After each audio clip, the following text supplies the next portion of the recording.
হঠাৎ মুখরোচক খাওয়ার ইচ্ছা হলো, তাই বানিয়ে ফেলি ছাঞ্চে শাকের পকোড়া।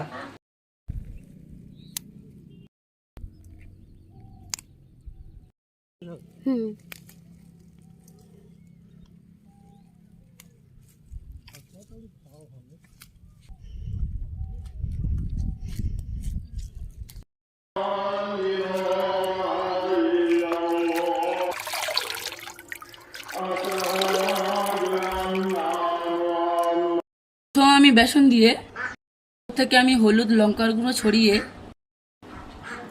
তার উপরে চিলি ফ্লেক্স দিয়ে তার উপরে কালাজিরে ও মৌরি দিয়ে ব্যাটারটিকে ভালো করে ফাটিয়ে নেব।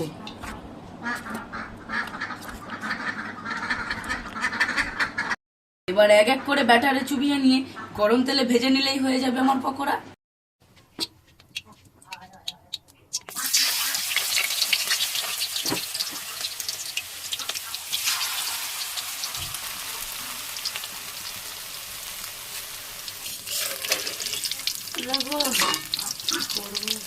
এভাবে আমি এক এক করে সবগুলো ভেজে নেব।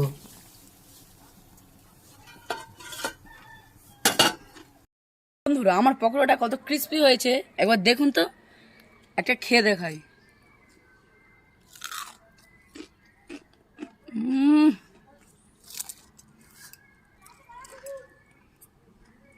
পুরো ফাটাফাটি।